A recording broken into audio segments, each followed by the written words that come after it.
अमित शाह के संबोधन पर बिहार के डिप्टी सीएम तेजस्वी यादव ने पलटवार किया है। उन्होंने कहा कि पूर्णिया की जनसभा में अमित शाह ने कोई नई बात नहीं कही। उन्होंने कहा कि हमने पहले ही कहा था कि अमित शाह यही सब कहेंगे और उन्होंने वही सब कहा।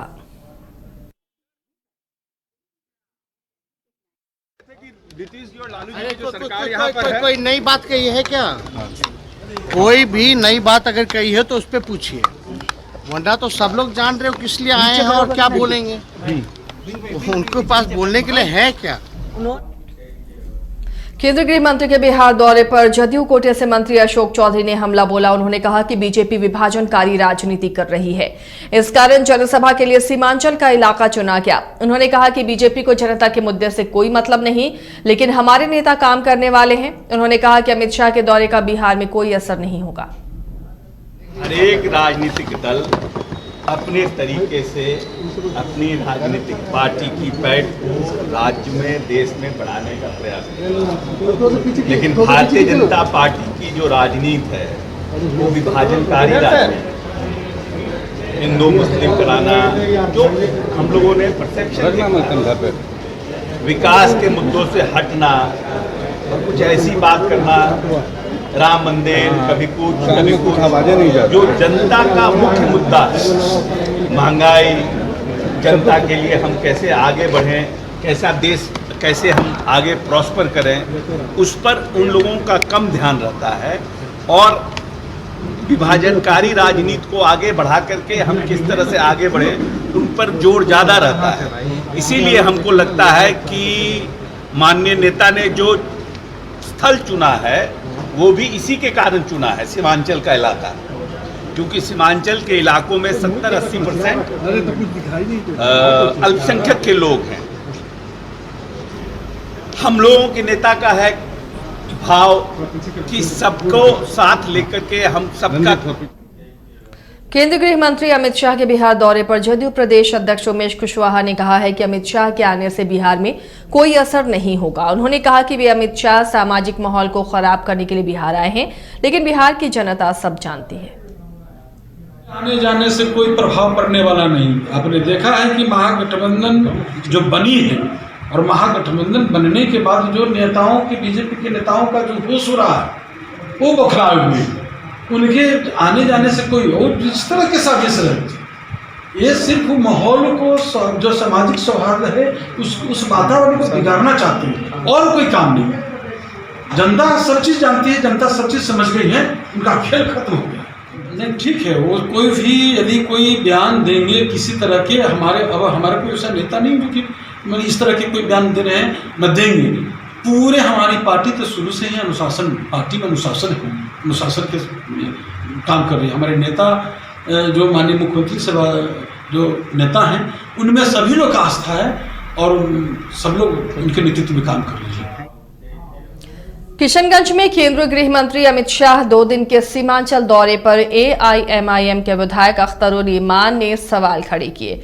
उन्होंने कहा कि अमित शाह पूर्णिया में अपनी खोई हुई जमीन तलाश करने आ रहे हैं। ये लोग जो आ रहे हैं ये सीमांचल के सौहार्द और विकास की बात करने नहीं आ रहे। साथ ही कहा कि इस इलाके के हित को देखते हुए सीमांचल के लिए विशेष पैकेज का ऐलान करना चाहिए।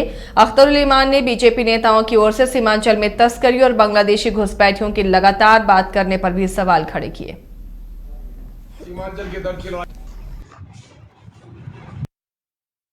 भले ही पूर्णिया में पार्टी के प्रचार के तौर पर आ रहे हों, लेकिन किशनगंज में वो गृह मंत्री के रूप में आ रहे हैं, इंटरनल सिक्योरिटी का जायजा लेने के लिए आए हैं।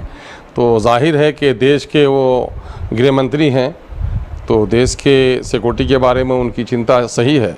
लेकिन हम ये चाहते हैं कि प्रधानमंत्री के बाद दूसरी बड़ी कुर्सी पर बैठने वाले अमित शाह जी आ रहे हैं और पार्टी का नारा है कि सबका साथ सबका विकास। तो वो एक ऐसे क्षेत्र में आ रहे हैं जो वंचित क्षेत्र है और यहाँ पर हर साल सैलाब की तबाही से हज़ारों लोग बेघर होते हैं, सैकड़ों नहीं बल्कि लाखों हेक्टेयर की फसल बर्बाद होती है और करोड़ों जो सरकारी और गैर सरकारी संपत्ति है वो नदी में विलीन होती है, जिस कारण यहाँ के लोगों की पढ़ाई लिखाई जीवन शैली पर बड़ा बुरा प्रभाव पड़ा है। सामाजिक, शैक्षणिक और आर्थिक दृष्टिकोण से लोग गरीब हैं और नीति आयोग की अभी रिपोर्ट भी आई है कि पूरे बिहार में सबसे अगर कोई क्षेत्र वंचित क्षेत्र है, पिछड़ा क्षेत्र है, पर कैपिटा इनकम जहाँ कम है, जहाँ पलायन सबसे ज़्यादा है, तो वो सीमांचल है।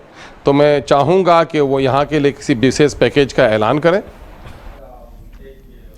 केंद्रीय गृह मंत्री अमित शाह के बिहार दौरे पर जल संसाधन मंत्री संजय झा ने कहा कि इससे बिहार की राजनीति में कोई फर्क नहीं पड़ेगा, बिहार का मिजाज अलग है। साथ ही उन्होंने बीजेपी पर हमला बोलते हुए कहा कि बीजेपी लोगों को मुख्य मुद्दे से भटकाती है, बिहार की जनता जागरूक है। पॉलिटिक्स पे इस बात का इधर देखिए सर नहीं पड़ेगा, बिहार का मिजाज दूसरा मिजाज खास करके मुख्यमंत्री जी का जो 16-17 साल का राजनीति रहा है, हर एक समाज को लेके चलने और मुख्य मुद्दा से भटकाना, जैसे अशोक चौधरी जी बोल रहे थे, जो नैरेटिव है, नैरेटिव को बदलना। नैरेटिव बेरोजगारी है, नैरेटिव महंगाई है, वो नैरेटिव न बने और नैरेटिव कुछ और बन जाए, वही चीज़ है और क्या है, इसमें और कुछ है नहीं। निशाने की बात नहीं है। नीतीश कुमार जी तो दिल्ली गए, विपक्ष के सारे नेताओं से मिले, मैं भी साथ में था। सब लोगों को तो ये जरूर लगा कि विपक्ष में एक ऑक्सीजन मिला उनके इस डिसीजन से, और सब लोगों ने बहुत ही पॉजिटिव रिस्पॉन्स दी 2024 में, और हमारी पार्टी ने रिजोल्यूशन लिया है आप देश में घूम करके विपक्ष के लोगों को जोड़ने का काम कीजिए। हम लोग का जब नेशनल एग्जीक्यूटिव यहाँ हुआ था तो वो काम शुरू कर रहे हैं, परसों फिर दिल्ली जा रहे हैं। केंद्रीय गृह मंत्री अमित शाह अपने 2 दिवसीय सीमांचल दौरे के दौरान किशनगंज के प्रसिद्ध और प्राचीन मंदिर बूढ़ी काली मंदिर में भी जाएंगे। ऐसी आस्था है कि इस मंदिर में मां काली की आराधना से विशेष मनोकामनाएं सफल होती हैं। 24 सितंबर को वे इस मंदिर में आराधना के लिए जाएंगे। लोगों में ऐसी धारणा है कि विशेष मनोरथ को सिद्ध करना हो तो बूढ़ी काली मंदिर की मां काली की शरण में आना ही होगा। यहां मूर्ति दान के लिए भक्तों को कई वर्षों का इंतजार करना पड़ता है। अगले 25 वर्षों तक मूर्ति दान की बुकिंग हो चुकी है।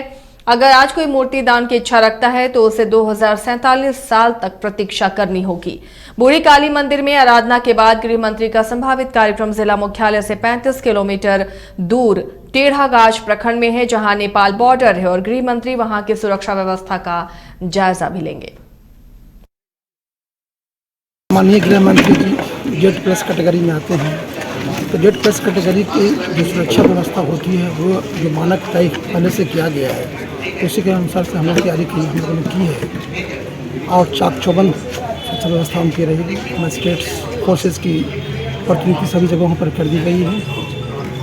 जो भी प्रिकॉशंस लेने हैं प्रिकॉशंस लिया जा रहा है। हम लोग भी मूवमेंट में लगे हुए हैं, जहाँ भी कुछ कमी दिखती है वहाँ पर हम उसको पूरा करने का प्रयास कर रहे हैं। 2022 में बगहा को राजस्व जिला बनाने की सीएम नीतीश कुमार की घोषणा आज जुमला साबित हो गई है। बगहा की बीजेपी कार्यालय पहुंचे राज्यसभा सांसद सतीश चंद्र दुबे नीतीश कुमार को उनका वायदा याद दिलाया। उन्होंने कहा, लगुनाहा पतिलार में खुले मंच से वादा किया था कि 2022 में बगहा पुलिस जिला को राजस्व जिला में तब्दील करेंगे। ब्लॉक और अनुमंडल बनाने की चर्चा उन्होंने की थी, लेकिन वो सारी बातें जुमला बनकर रह गई। बगहा की जनता आज भी इंतजार में बैठी है कि बगहा कब राजस्व जिला होगा।